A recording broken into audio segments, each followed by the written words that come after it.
akan mengancam desa itu sendiri. Seperti hari ini 100.000 sampai 300.000.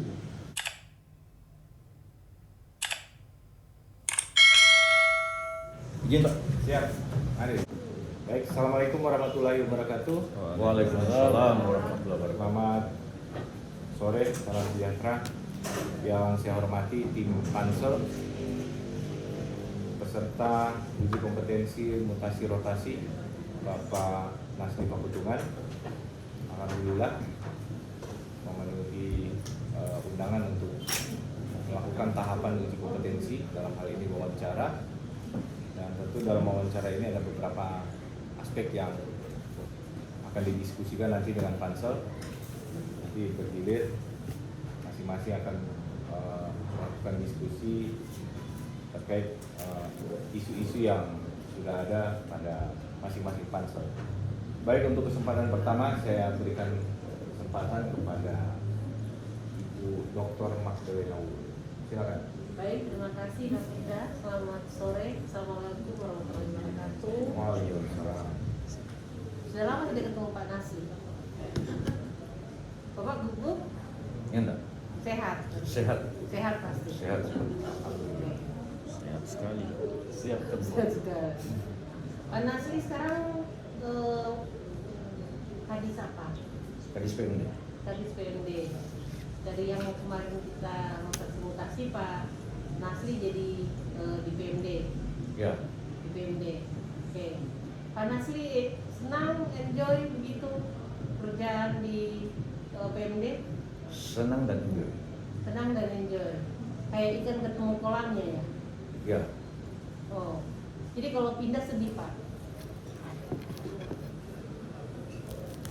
Kalau sudah nyaman kan berarti sedih.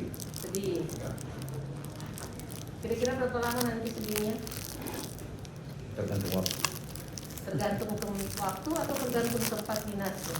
Misalkan kalau di DP3A sedihnya 1 tahun, kalau di Detuan 1 bulan, kalau jadi asisten 1 hari. Misalkan, kira-kira mana yang paling senang ini ke depan?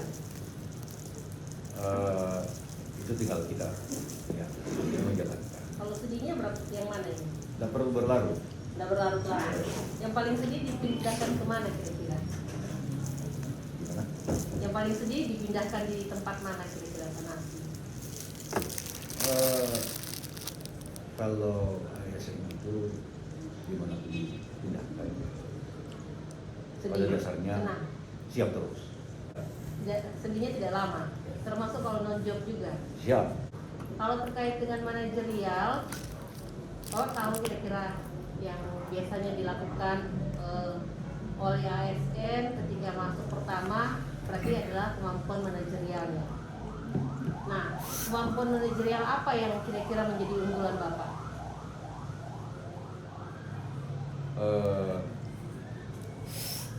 Dalam kepemimpinan tentu setiap perpindahan pasti akan melakukan yang pertama tatap muka dengan seluruh jajaran. Kalau keunggulan Bapak, Pak Nasri? Kalau terkait dengan keunggulan,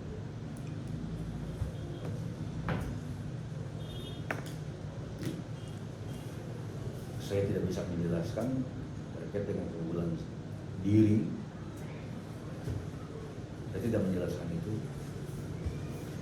Pada dasarnya di setiap tugas minta dipindah kemana saja, pada dasarnya tetap siap melaksanakan tugas dan berusaha untuk yang terbaik. Yang terbaik. Kalau Bapak dipindah di DP3A, kira-kira Bapak nanti harus seperti apa jadi pemimpin? Bapak ada bayangan tidak? Kan gaya kepemimpinan berbeda-beda ya. Ada karismatik, ada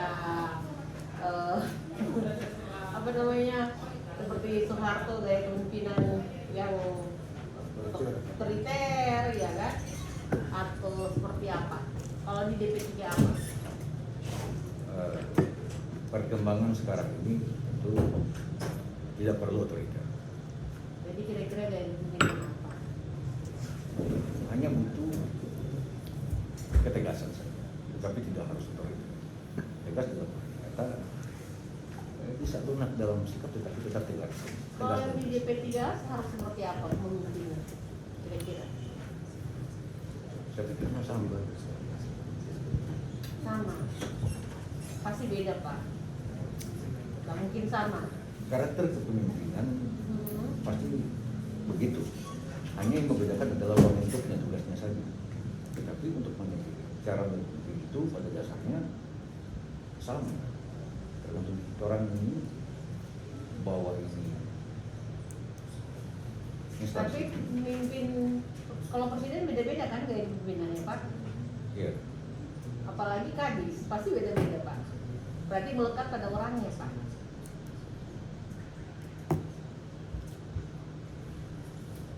Ya kan? Oke. Lanjut nih, saya mau tanya.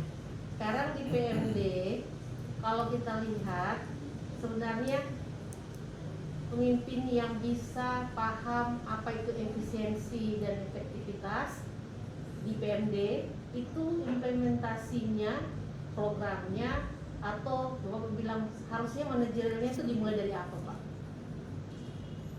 Kalau di PMD, atau Bapak paham nggak apa itu efisiensi dan efektivitas? Ya. Apa itu bedanya apa? Efisien apa, efektivitas? Oke, jadi kalau pengalaman kita di PMD tentu ketika menjalankan program yang ada di sana kita menggunakan cara kemudian mengefisiensi misalnya terkait dengan kegiatan Terkait dengan apa Pak? terkait dengan kegiatan yang ada di PMD. Kegiatan. So, kegiatannya tidak? Iya, Oh iya. Oke. terkait dengan waktu, Waktu. percepatan, Apa yang dipercepat? terkait dengan tugas-tugas yang ada di sana, sehingga kita lebih mengefisiensikan waktu lebih cepat di luar. Gitu. Apalagi? Cukup. Kalau efektivitas, Bagian juga terefisiensi. berarti tidak ada beda antara efisien dan efektif.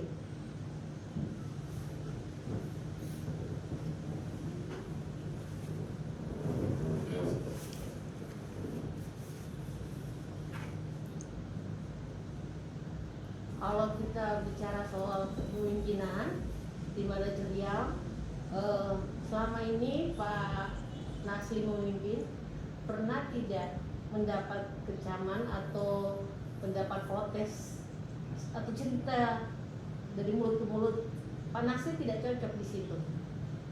Pernah tidak sepanjang karir ini? Kalau saya Pernah mengalami? kalau dengar nggak pernah sih, dengar pernah. Tapi Tidak pernah. pastilah bahwa ada lebih dan kurangnya. Manusia Berarti itu pasti kalau- punya kekurangan. Oke. Kalau gitu kekurangannya Pak Nasli dalam memimpin kira-kira apa? Tergantung siapa menilai kerjaan saya, apakah saya gagal atau berhasil, kemudian bukan saya menilai. Kalau masyarakat menilai kira-kira Kalau masyarakat yang menilai bahwa masalah jadi kadis PMD tidak sukses misalkan, sampai hari ini belum ada. tapi Pak Nasri yakin ada yang bicara begitu pasti. Ya pastilah, karena suka dan tidak suka itu selalu pasti akan ada. Walaupun tidak terbukti. Iya, pakaian manusia itu pasti antara suka dan tidak suka selalu ada. Berarti normatif pasti ada orang benci atau suka ke kita. Iya, banyak yang suka tapi bukan sedikit juga pasti dia. Tidak suka. Pak Nasri menganggap seperti itu atau kira-kira ada indikasi ke sana? Saya berpikir bahwa sudah pasti manusia pasti seperti itu. Tapi kita tidak perlu tergabung dengan itu, konsisten saja dalam pelaksanaan. Ikut apa yang paling penting? Aturan atau logika? Aturan. Aturan yang penting, bukan logika ya. Bukan logika. Oh, oke. Baik, saya rasa cukup. Terima kasih. Iya. Saya kembalikan pada Sekda. Baik, terima kasih Mbak Lena. Selanjutnya Pak Gusman, silakan. Terima kasih Pak Ketua. Sehat Pak Nasri? Sehat. Iya. Ini luar biasa itu untuk Pak Nasri. Kira-kira kalau jadi sekwan ke depan, ini masalah implementasi di lapangan. Jadi sekwan ke depan itu kan penampilan. Lantas Bapak nanti dalam posisi ini diperhadapkan dengan kepentingan politik. Eksekutif dalam posisi misalnya salah misalnya tanda kutip. Lantas legislatif meminta untuk melakukan hal negatif terhadap eksekutif. Kira-kira Bapak menyikapi seperti apa?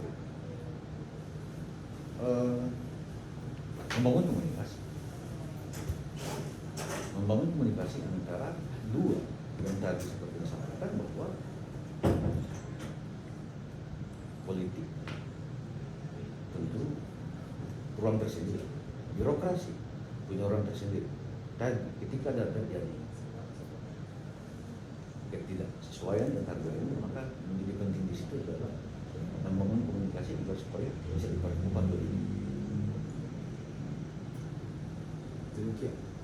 Oke, itu bukan dengan saya Pak. Ini pertanyaan inti.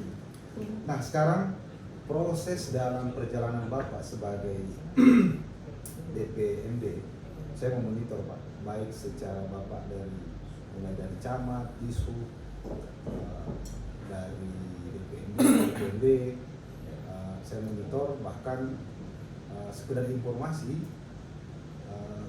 ada proyek di Dinas Perhubungan itu lagi dievaluasi oleh kejaksaan. Itu yang sekedar informasi. Entah seperti apa nanti saya kasus proyek seperti apa itu nanti Pak Nasri sendiri akan paham. Nah,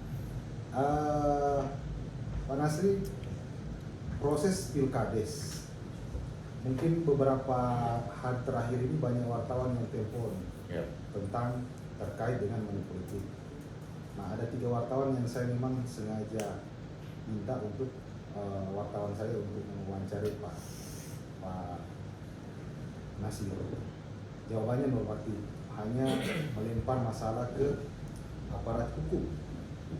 Nah, sebenarnya apa persoalan Pak? Kenapa sampai tidak ada tindakan dari sendiri? Nah, sementara money politik ini sangat berbahaya karena disitulah merangsang nilai-nilai yang akan mengancam desa itu sendiri. Seperti hari ini 100.000 sampai 300.000 itu sudah dimainkan. Kenapa tidak ada antisipasi lebih awal? Kalau Pak Nasri bilang tidak ada aturan, kenapa tidak dibuatkan semacam kebijakan, entah deklarasi dan segala macam? Nah, katakan Pak Nasri. Baik, terkait dengan tulisan, jadi begini, bahwa mulai tahapan awal yang kami turunkan itu memang ketika membuat satu aturan, ketika diturunkan tahapan tulisan ini, dari semua aturan, rujukan-rujukan yang mengenai tentang tulisan itu memang tidak dibahas di aturan, termasuk di Permendagri 112 itu tidak membahas tentang tulisan. Permendagri 112 itu tentang tulisan tidak membahas tentang money politik. Kemudian diturunkan dalam Perda nomor 4 tahun 2022 juga tidak ada spesifikasinya untuk kemudian terkait dengan money politik, sampai pada turunan Perwa yang kemudian yang menjadi acuan secara teknis dan bersama itu memang tidak diatur terkait dengan. Berarti Bapak sudah tahu money politik. memang tidak ada aturan tentang itu. Iya. Terus langkah apa? Nah, kemudian kami melakukan rapat koordinasi dengan aparat, tentu banyak mempertanyakan bahwa bagaimana dengan money politik. Nah, sehingga kami menyampaikan bahwa karena ini tidak diatur dan maka ketika ada yang merasa tidak puas dengan adanya kegiatan seperti itu, nanti langsung melapor ke APH. Karena itu juga hasil komunikasi kami, rapat kami. Seperti itu. Dan di setiap sosialisasi, pelaksanaan sosialisasi juga menyarankan untuk tidak melakukan hal-hal itu. langkah konkretnya Pak, apa yang dilakukan selama ini? Ini tentang implementasi di lapangan. Langkah konkret Bapak sebagai BPND yang menaungi sendiri langsung terkait pilkades ini apa? Mencegah manipulasi. Karena Bapak sudah jelaskan tadi, itu tidak ada regulasi mulai dari Mendagri, Perwako, Perda, segala macam langkah. Nah setidaknya kan Bapak sudah lihat apa yang kalau hanya sekedar koordinasi ya mungkin, tapi ini kan seperti pembiaran. Apa langkah konkretnya yang ini sudah menjelang loh Pak? Iya, jadi ini bukan pembiaran. Kami menghimbau juga untuk kemudian bisa menghasilkan pemimpin yang baik di desa itu tidak harus dengan permainan uang. Karena dikhawatirkan bahwa ketika di saat pemilihan sama dia itu ada permainan uang seperti itu, maka yang dikhawatirkan ketika kemudian jadi, maka otomatis yang jadi tidak pasti mau pikir lebih baru mau keluar, dan itu pasti mengorbankan kepentingan yang ada di desa terkait dengan pembangunan dan kemasyarakatan. Sehingga kami mengimbau untuk kemudian tidak ada yang melakukan hal-hal itu. Dan jika kemudian ini terjadi, maka nanti bakal dipanggil APH. Tetapi sosialisasi kami sampaikan bahwa jangan, karena mempengaruhi kualitas pemimpin juga yang ketika seperti sebentar di desa. Oke. Mungkin saya Pak ada setidaknya ada deklarasi. Baik Pak. Jadi waktu di penetapan calon kemarin, penetapan calon saksi dan pengucapan calon itu, memang di sana sudah langsung dengan semacam deklarasi. Di sana ada penyampaian fakta integritas. Ada fakta integritas. Ada fakta integritas di desa. Di desa. 12 desa semua ada fakta integritas. Penetapan fakta integritas. Oke. Yang terakhir nih Pak, pemahaman Bapak tentang beralamat secara yuridis itu seperti apa? Jadi begini Pak, saya coba sampaikan bahwa kemarin saya juga ikut seleksi BPD, didorong lah oleh, ini pengalaman, didorong oleh teman-teman, keluarga didorong, tentunya saya tidak lolos karena saya berkendala karena saya tinggal di ada dua rumah saya, ada di depan ada di Poyowa 1 dan ada di, tapi alamat saya di Poyowa 2. Ketika saya masukkan alamat gugur, katanya tidak berada di tempat dengan alasan tidak beralamat di wilayah di situ. Nah sementara aturan itu adalah memenuhi unsur yuridisnya, KTP dan segala macam. Itu kalau saya gugat kemarin untuk itu bahaya karena katanya perintah dari Pak Kadis, Pak Camat dan segala macam. Waduh bahaya pemerintahan kalau untung saya ya, maksudnya Wali bilang janganlah nanti jadi ini. Untung kalau misalnya itu permasalahan yang sangat serius, tiba-tiba ini saya alami sendiri. Tapi untung juga saya tidak lolos karena dipaksa. Saya ada alasan tidak ingin. Itu yang mungkin menerjemahkan, jangan sampai nanti menerjemahkan sesuatu aturan justru membahayakan itu wilayah-wilayah. Mungkin itu Pak Nasri. Ya. Terima kasih. Siap. Terima kasih Pak Ketua. Baik, terima kasih. Selanjutnya Pak Sande. Baik, makasih Pak Ketua atas kesempatan. Saya hormati Pak Ketua Pansel, teman-teman Pansel, dan teristimewa Pak Nasli Paputungan selaku peserta seleksi. Kita masih ingat Pak Nasli waktu yang lalu Pak Nasli baru dilantik di Kadis PND itu, dia diperhadapkan dengan beberapa temuan yang hasil katakanlah audit atau pemeriksaan dari inspektorat Tahun lalu. Nah, ada beberapa kan sangadi yang terindikasi bermasalah karena antara keuangan 100%, fisik masih kurang dari itu toh. Nah, setelah Pak Nasli menjalani tugas selaku Kepala Dinas PMD, itu apakah ada yang Pak Nasli temukan di situ yang perlu dibenahi? Administrasi, apakah pengawasan, ataukah mungkin pencairan-pencairan yang sehingga lolos pencairan-pencairan itu dan berakibat beberapa yang bermasalah. Itu yang kita mohon gambaran dari Pak Nasri hasil waktu di Kadis PMD yang sampai sekarang. Kita sempat bertanya ke Pilkades karena Pak Gusman selalu persoalankan itu. Barangkali ada administrasi yang perlu dibuat lagi supaya peluang itu kurang. Silakan Pak. Terima kasih Pak. Bahwa di PMD tugas yang ada di PMD terkait dengan apa yang disampaikan Pak Senior Mantan Sekda, bahwa PMD di sana menyediakan seluruh proses keuangan yang ada di PMD pasti menuju ke mungkin dimaksudkan terkait dengan dana desa. Bahwa ini keunikan juga yang ada di desa, dana desa yang ada. Bahwa dari RKUN langsung ke RKUDes, dia langsung di desa. Yang menjadi dasarnya orang dalam melaksanakan kegiatan entah itu proyek apa itu hanya berdasarkan pada Busdes. Ini berdasarkan pada Busdes karena keputusan yang tertinggi di desa itu dalam Busdes. Kemudian mereka jabarkan dalam bentuk kegiatan yang ada di sana. Nah memang PMD dalam hal ini memonitoring, mengevaluasi terkait dengan kegiatan-kegiatan yang dilaksanakan oleh pemerintah desa.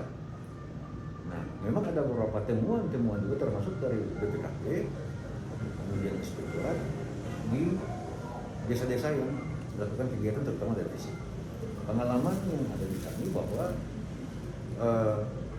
ada termasuk yang melaksanakan kegiatan yang di luar daripada RKP. Ini kegiatan yang tidak masuk pada RKP Desa Induk, tetapi dilaksanakan pada APBDes perubahan. Nah, ini tentu tidak bisa, dan kami kegiatan baru. Ya, kegiatan baru. Otomatis kami tidak mengiyakan itu, karena itu potensi temuan. Jadi oleh Dinas PMD memperingatkan untuk tidak melaksanakan itu. Nah, pengalaman berangkat dari situ, pemerintah kota juga telah membuat suatu aturan perwa sekarang yang kemudian sudah non tunai, jadi lebih bagus lagi sekarang. Sudah ada peraturan wali kota terkait pencairan itu harus ada, harus ada tahapan-tahapannya yang harus Itu sudah jalan itu. Itu sudah jalan Pak. Okay. Kemudian sesuai dengan perwa nomor 26 tahun 2022 juga bahwa evaluasi dan pengawasan di desa juga telah diserahkan ke camat. Jadi pencairan dana desa tidak sama dengan dulu lagi yang Itu yang dilakukan suka-suka sekarang. orang cair. Sekarang tidak bisa Pak, karena sudah ada peraturan wali kota yang kemudian membatasi itu dan sistemnya sudah non tunai.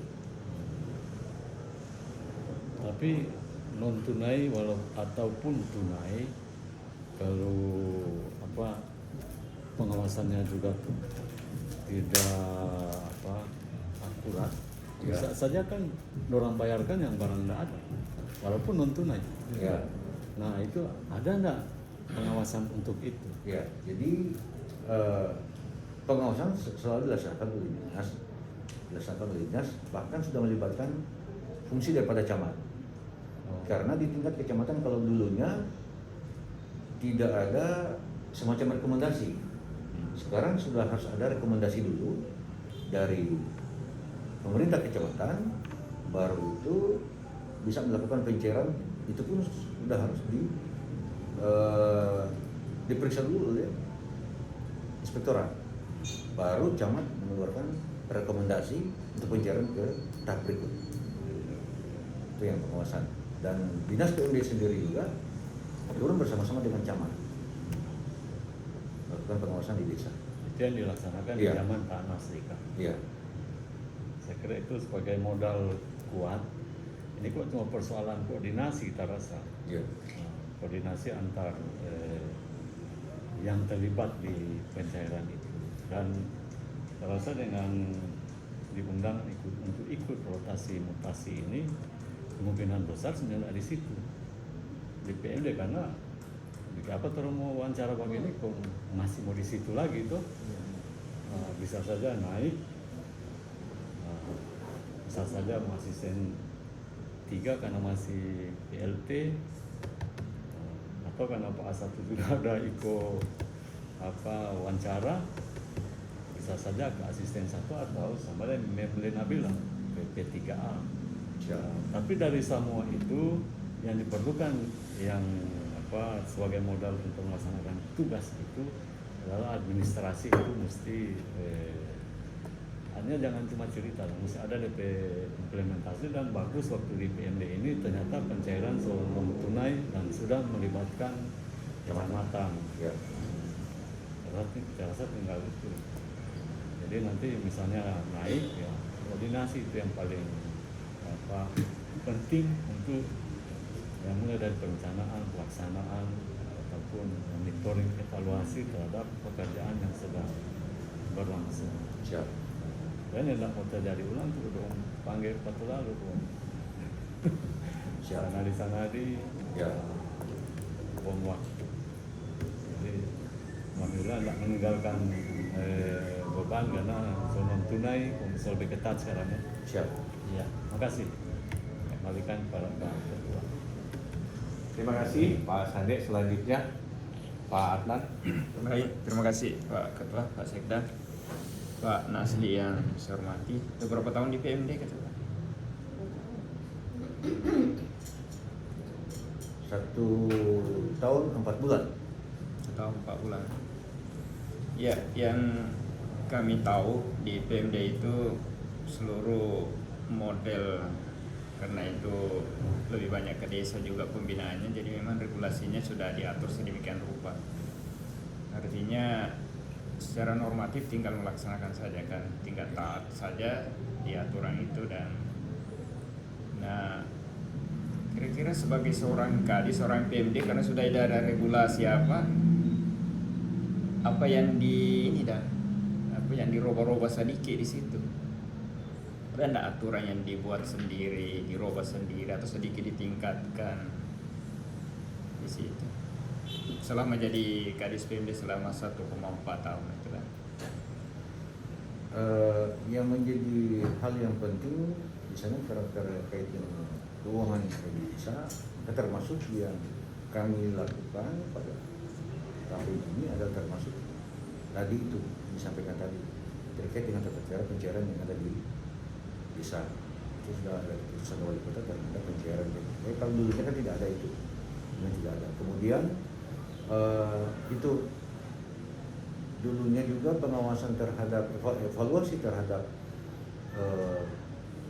keuangan desa dan aset desa, camat itu tidak bertanggung jawab, tidak ada. Nah sekarang juga sudah diserahkan juga ke para camat, artinya untuk kemudian mempermudah juga kita orang dalam rangka mengevaluasi. Padahal sebelum naik di tingkatan dinas ini sudah dilakukan evaluasi terlebih dahulu oleh para camat. Itu kebijakan internal kan? Iya. Kebijakan internal Pak Kadis lakukan kan? Iya. Efeknya kira dampaknya apa yang Pak Kadis rasakan? Adanya inovasi itu. Dampaknya sangat baik karena ketika dilakukan itu, yang pertama bahwa ini tugas terbagi, tidak hanya kemudian menuju ke dinas. Nah, kalau sekarang ini lebih mudah lagi, kami tinggal menurunkan surat ke tingkat kecamatan untuk segera. Ya mohon maaf saya potong sedikit. Maksud saya efeknya ke desa, bukan ke dinasnya. Efeknya yang ke desa itu mungkin terkait dengan Pak Gusman tadi, mungkin pengurangan korupsi, pengurangan efek dari pilkada apa segala itu. Ada enggak di situ? Ya, jadi efeknya di desa ada perubahan Pak. Perubahannya bahwa kalau dulunya orang cara berpikirnya orang di desa itu bahwa cuma sesuka-suka orang, katakan sesuka-suka orang untuk mengurus pacar doi, cepat, mudah. Nah, sekarang tidak Pak. Sekarang tidak lagi. Jadi secara langsung pemerintah desa baru merasakan sebuah perubahan bahwa ini sudah ada mekanisme yang mengatur. Yang ada lagi sesuka-suka orang ya, mau baca katakan baca RDI begitu. Nah sekarang tidak, karena harus dievaluasi dulu oleh camat, kemudian direview oleh inspektorat, baru bisa melakukan pencairan. Ada perubahan di desa. Itu tahapan itu tadi ada permennya, regulasinya atau ada, atau Pak Kadis yang bikin lewat Perwako? Perwako ya. Ya. Tapi acuannya dari permen. Iya. Baik. Pak Sandi bilang tadi karena ini ikut proses seleksi ya, kemungkinan besar gamblingnya itu pasti akan pindah kan begitu. Ya, ada banyak jabatan, case bank, DP3A, asisten 1, asisten 3 kosong. Ya, saya cuma singkat-singkat saja. Kalau di asisten 1 pasti akan koordinator membackup Pak Sekda nanti situ. Cukup banyak. Asisten 1 sekarang tugas beratnya adalah masalah perbatasan desa. Itu saja kira-kira. Kalau seandainya duduk di situ, apa inovasinya kira-kira untuk menyelesaikan cepat persoalannya?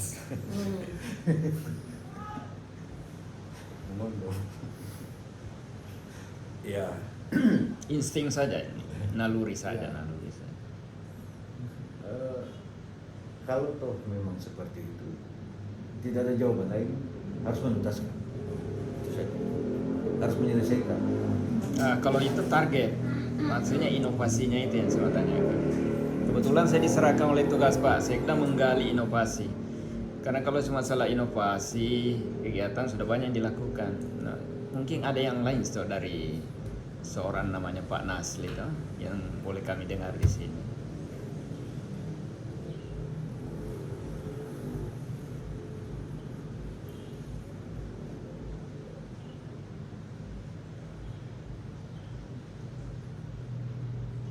Siapa tahu ada di situ tuh. Oke, kalau masih bingung, saya pindah ke P3A, enggak apa-apa. Ke P3A, di situ mengurus hukum, ada HAM-nya, Ya, anak. ada kesejahteraannya, yang pertama database.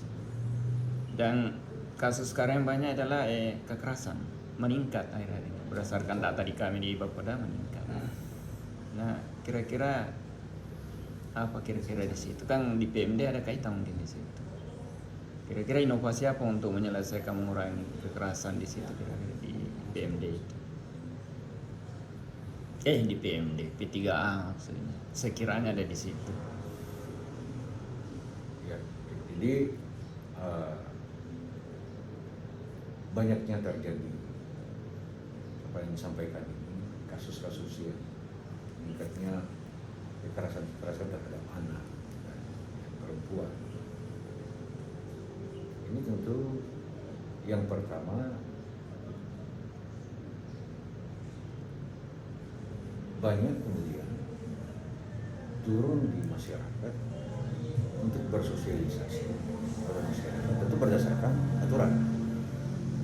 Turun di masyarakat berdasarkan atau melakukan sosialisasi untuk kemudian tidak ada lagi, karena setahu kami yang ada di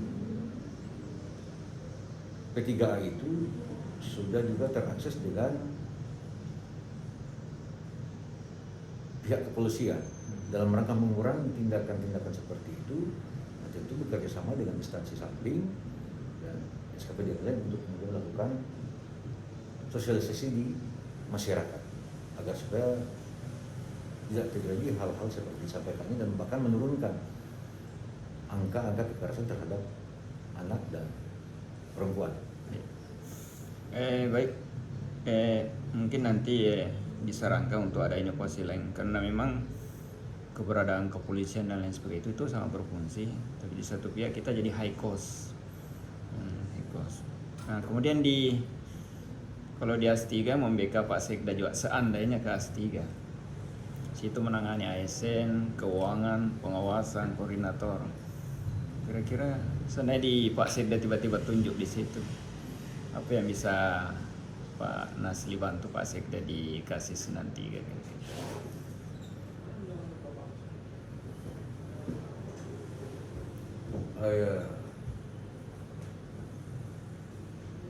Tentu menjalankan tugas sesuai dengan kasus dengan mengkoordinir SKPD yang ada di asistenan tiga, dan kemudian membangun komunikasi dengan seluruh SKPD tentang tugas-tugas yang diberikan oleh pimpinan untuk menuju ke pencapaian yang lebih bagus lagi. Ya, terakhir barangkali mau izin, di Kesbang itu ada fungsi yang paling penting sekali tapi tidak kelihatan, itu preventif terantibung. Kalau implementasinya kan Kesbang Pol PP, tapi upaya preventifnya, deteksi dininya ada di Kesbang. Ada kerukunan taruna pertama, forum kerukunan, cukup fatal juga sebenarnya di situ. Nah, kira-kira kalau di situ inovasi apa yang dikembangkan di situ? Yang inovasi ada di situ adalah cuma pertemuan-pertemuan dengan pihak-pihak setiap saat. Nah, kira-kira kalau Pak Nasli apa kira-kira di situ?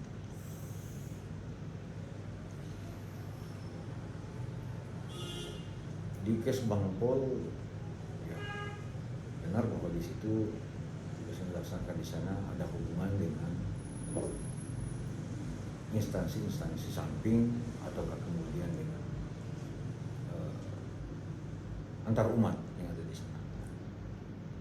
Kalau kemudian ditugaskan di sana, tentu apa yang dilakukan adalah tidak lepas membangun komunikasi dengan instansi-instansi ini, termasuk yang tadi yang paling penting adalah bagaimana kemudian bisa, karena di situ fungsinya deteksi awal, deteksi dini terhadap gangguan-gangguan yang ada di daerah.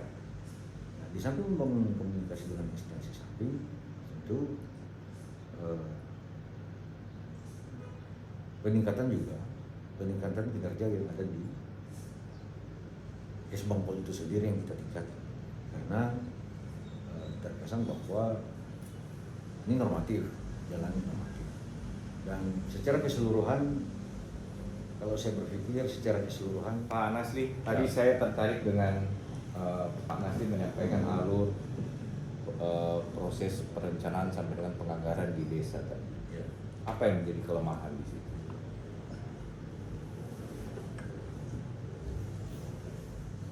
Ada tahapan-tahapan tadi yang Pak Nasli sampaikan, tahap demi tahap sampai dengan proses implementasi, pelaksanaan dan pengawasan. Apa yang menjadi kelemahan dalam tahapan perencanaan dan penganggaran yang ada di desa? Ya, baik. Jadi kelemahan-kelemahan yang ada di desa, yang pertama bahwa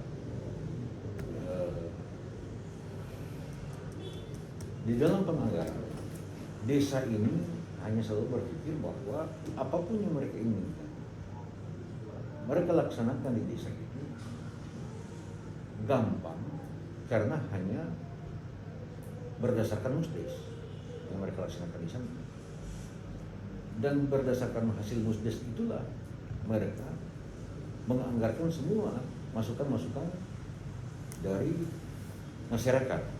Nah, kelemahannya adalah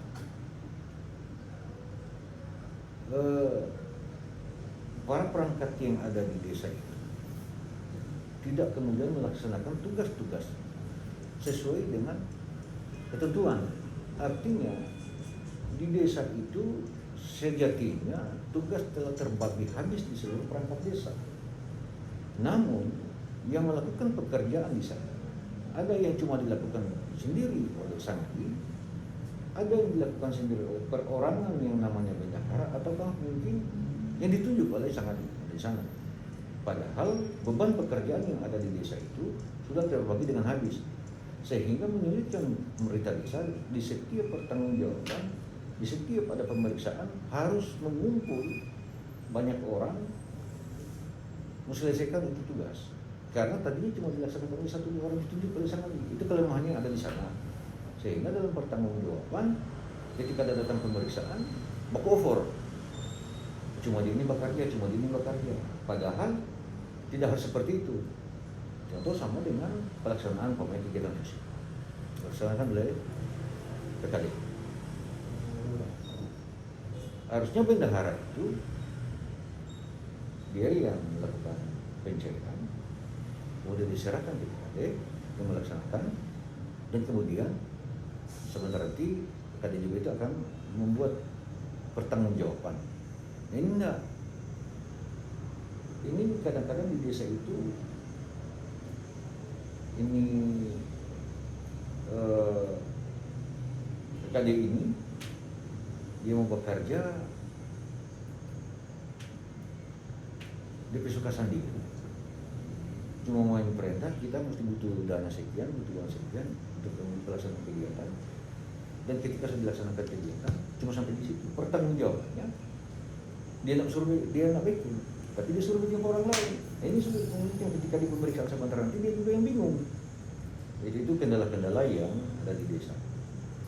Yang Pak Nasri sampaikan tadi lebih ke bagaimana penata usaha keuangan, bagaimana pelaksanaan atau implementasi pekerjaan di lapangan, kemudian bagaimana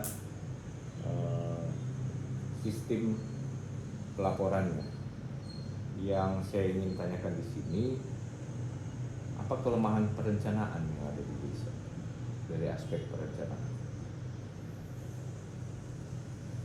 Selama 1 tahun 4 bulan ini kan Pak Nasri bisa melihat sejauh mana kondisi yang sebenarnya yang ada di 15 desa yang di Pampadu ini kaitan dengan atau dilihat dari aspek perencanaan.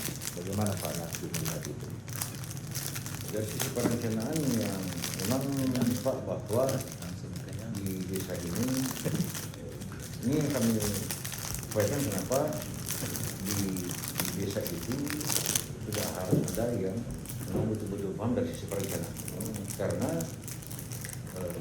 kadang-kadang di perencanaan itu tidak sesuai dengan apa yang kita lakukan terkait dengan kegiatan yang ada di sana, sehingga kami sampai kemudian membuat yang tadi terkait dengan aturan-peraturan wali kota nomor 26 itu untuk keterlibatan dari pemerintah kecamatan sudah masuk pada sisi perencanaannya juga di sana, agar supaya perencanaan yang ada di desa ini berjalan dengan baik, termasuk tata kelola keuangannya juga.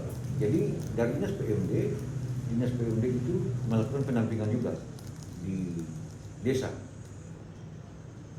Coba beri satu contoh di titik mana yang paling dirasakan paling lemah dari aspek perencanaan. Tadi cuma disampaikan secara makro, spesifiknya di tahapan apa atau di titik mana kelemahan ini yang bisa kita lihat selama Pak Nasri ada di PMD. Selama kita di sana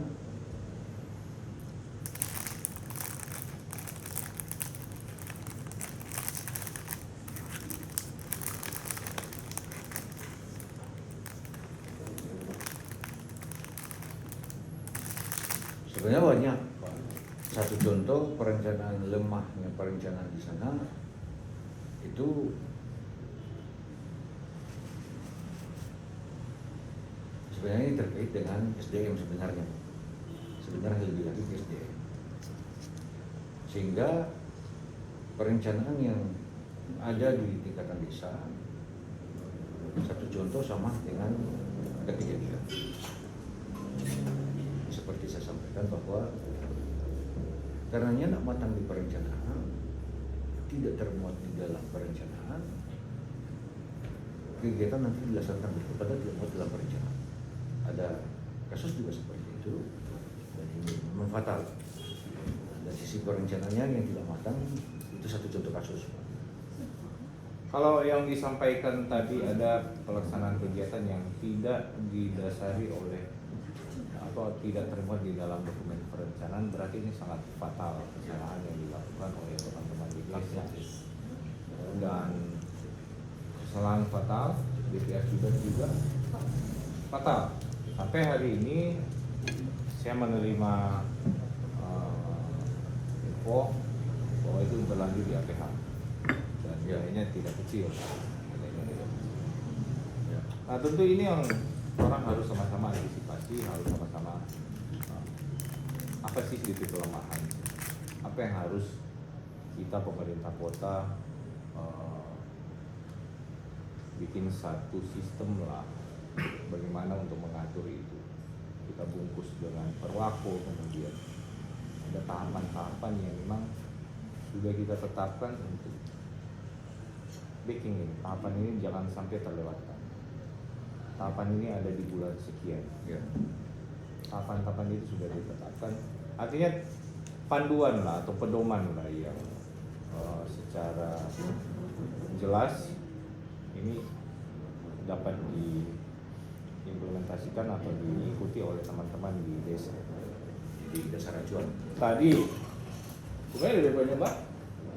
Yang paling sering kita dengar adalah tadi sudah disampaikan juga dan selalu kita dengar ketika melakukan pertemuan dengan teman-teman dari desa. Yang menjadi keputusan paling tinggi adalah keputusan Musdes, dan itu yang dijadikan acuan dalam penetapan dokumen perencanaan dan dokumen penganggaran. Itu salah satu salah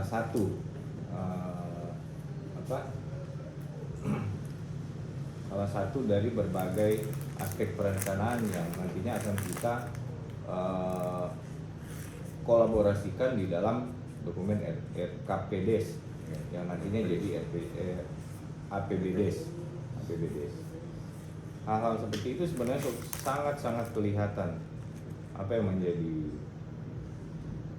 atau apa ya, tidak diberikan edukasi, kalau mau bilang pendampingan, tiap tahun ada tim evaluator dari pemerintah kota yang melakukan pendampingan pada saat penyusunan APBDes. RKPDes juga? Enggak. APBDes. Nah, harus juga dilakukan pendampingan pada saat atau dilakukan evaluasi pada saat penyusunan RKPDes. Sehingga apa yang mereka hasilkan nanti di dalam dokumen RKPDes itu betul-betul terarah sesuai dengan kewenangan, sesuai dengan prioritas, dan sesuai dengan apa yang dibutuhkan oleh masyarakat yang ada di desa, menjawab dorong kebutuhan dalam rangka peningkatan dorong taraf perekonomian yang ada. Nah, orang pindah sedikit di tingkat kota. Bagaimana Pak Nasli menilai kondisi perencanaan yang ada di, nggak usah terlalu lingkup Kota Mobagu, di PMD yang sedang Pak Nasli pimpin saat ini? Bagaimana melihat dari aspek perencanaan? Kalau di dinas PMD ini sendiri, ketika pengalaman ada di PMD, perencanaan tentu ada perubahan. Semakin baik tentu tujuan kami semakin baik ke depan. Nah, yang di PMD ini sendiri tahun ini perencanaan yang kami laksanakan pada PBD 2022 ini, alhamdulillah ini dapat direalisasikan, diimplementasikan. Perencanaan 2022 ini sudah memasuki akhir tahun, mudah-mudahan insya Allah ini bisa tuntas semua, selesai semua sesuai dengan yang telah direncanakan, karena tentu masih ada kekurangan juga. Ini sebenarnya yang paling penting sementara waktu. Tapi upaya kami untuk kemudian memperbaiki sini senantiasa ada. Bagaimana memperbaiki? Tentu Apa yang menjadi titik lemah, kemudian apa yang diperbaiki? kalau dari sisi perencanaan itu sendiri,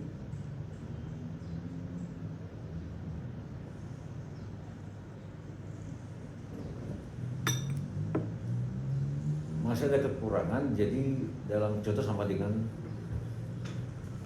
perencanaan penganggaran perjalanan waktu ternyata masih ada juga yang tidak dapat kami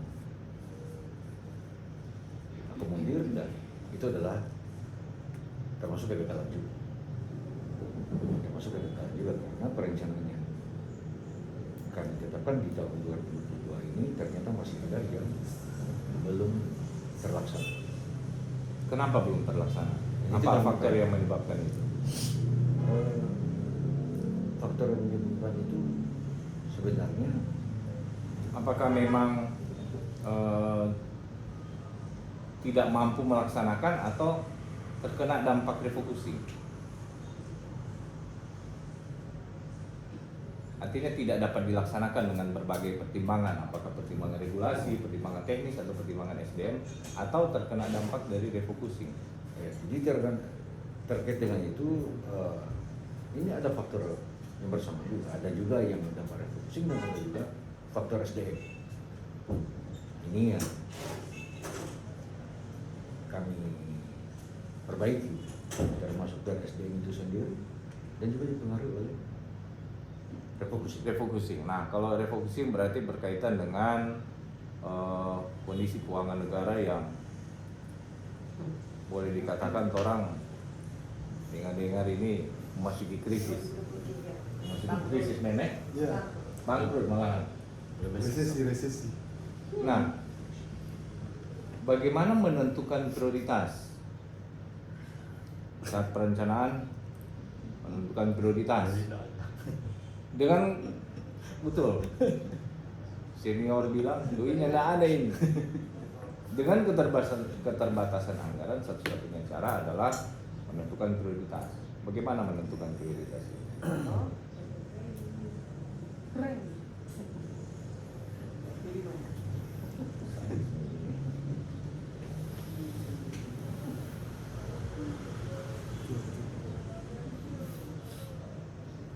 Bangkrut media.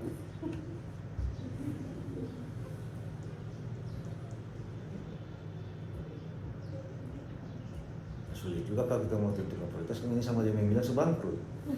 Tapi tentu ada pilihan, Pak. Iya, memang prioritas itu untuk memilih. Bagaimana menentukan bahwa ini lebih prioritas dari ini?